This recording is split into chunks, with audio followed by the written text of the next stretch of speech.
안 대표가 안타까운 사연을 밝혔습니다. 안철수 대표가 지금도 대구 병원에서 의료 봉사활동을 하고 있는데 본인이 의료활동을 하면서 겪은 사연을 화상으로 얘기한 겁니다. 들어보시죠. 한 아주머니 환자분께 어디가 불편하시냐고 물었습니다. 가슴이 너무너무 답답하다고 했습니다. 선생님, 그게 아니라 어제 제 남편이 죽었어요. 같은 병에 걸린 후 서로 다른 병원에 입원했는데 어제 죽었다는 연락을 받았어요. 저는 한동안 망연자실할 수밖에 없었습니다. 자체를 가정해버리면 다시 남편의 얼굴을 볼 수도 없고 병이 낫지 않아 장례식에 참석할 수도 없는 이 기막힌 상황을 대한민국은 국민의 생명과 안전을 지켜주는 나라인지 국가적 위기 속에서 정치의 진정한 설자리는 어디인지 생각하겠습니다. 그리고 정리된 생각을 국민 여러분께 말씀드리겠습니다.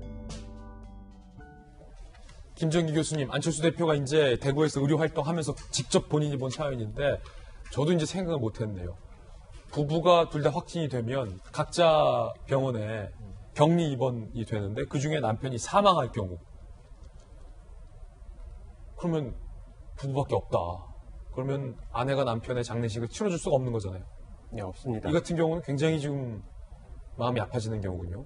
실제로는 이제 같은 병원에 계셨어도 장례를 치러줄 수가 없습니다. 왜냐하면 감염병으로 사망이 됐다라고 판정이 되면 화장을 해야 되는 상황입니다. 아, 무조건? 예, 영안실에 두면 기운이 났기 때문에 바이러스가 계속 유지가 되고 있거든요. 그러니까 화장을 하는 게 이제 전통적인 루트인데 이런 부분 때문에 특히나 좀 안타까운 거는 가족이 같이 확진이 됐으면 가능하면은 가족을 같은 병원, 같은 공간에 좀 이렇게 가까운 공간에 두는 입원을 시키는 게 더 맞는데 이렇게 병원 자체가 다르고 특히나 두 분 다 지금 완쾌가 된 게 아니었기 때문에 이제 장례를 치를 수도 없는 상황이고 밖으로 나올 수도 없는 상황이고 그래서 굉장히 안타까운 사연이라고 생각합니다. 예, 장현 교수님.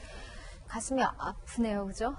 얼굴을 볼 수가 없다라는 것에 또 가슴이 답답해하시고 병보다도 오히려 지금 그게 더 힘들다는 이야기를 들으니까. 근데 사실 코로나 관련해서 너무 정치적으로 뭐 진영 논리, 뭐 양극단에서 이런 이야기 듣다가 저런 이야기 들으면 가슴이 아프면서도 그래도 뭔가 좀 살아있는 뉴스를 보는 것 같아서 좀 어떤 이런 좀 아이러니한 기분이 좀 듭니다. 어쩌면 정치 뭐 투표를 위해서는 더 많은 대중을 상대로 그래 대구 손절해라 뭐 이런 발언을 하는 정치 관련된 사람들도 있고 이럴 수도 있겠습니다만 소수이지만 현장에서 좀 들려는 목소리이기 때문에 저는 저 안철수 대표의 저 이야기로서 많은 생각을 하게 되는 것 같고 오히려 좀 반성하는 생각도 많이 들었고 지난번에 또 왜 딸 하나가 어머니가 확진자로 돌아가셨는데 확진자로 돌아가셨기 때문에 제대로 얼굴을 못 보여줘서 스쳐 지나가던 2초 정도 어머니의 그 시신을 봤다라는 전 그것도 너무나 가슴이 아팠거든요.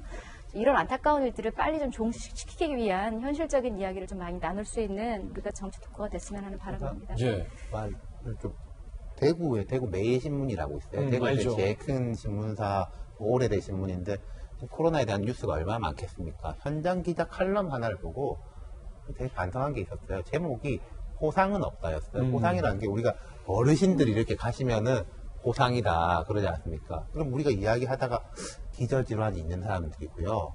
고령이고요. 이렇게 하면서 뭔가 단서를 약간 달자. 그렇게 하면서 조금 다행이다라는 뭐 건강한 사람, 젊은 사람들은 별 걱정 안 해도 돼요라고 하는 그 사회 분위기가 되게 안 좋다. 국가와 없다. 사회는 어르신들이 편안하게 가족들하고 같이 이렇게 생을 마감할 수 있게 해줄 의무가 있는 거다라는 글을 썼더라고요. 공감합니다. 그래서 저도 제 스스로 좀 되게 반성을 했어요. 그러니까 숫자로 보이잖아요, 우리가. 맞아요. 몇백 명 늘었다, 뭐 사망자 어떻게 했다는데 그 하나하나의 사연이 어떤 건지. 맞습니다. 네. 저는 이제 이 자리를 빌어서 제가 이 자리에서 안철수 대표에 대해서 막 그 봉사 쇼라고 많이 비난했는데 제가 진심을 잘 몰랐습니다. 안철수 대표께 죄송하고요. 앞으로도 좋은 정치 많이 하시기 바라고, 그리고 지지자분들께도 제가 사과드립니다. 네. 그렇게 나쁜 사람 아닙니다. 이제 서민 교수님의 발언도 전해드립니다. 저희들은 60초 광고 후에 돌아오겠습니다. 잠시 후에 뵙죠.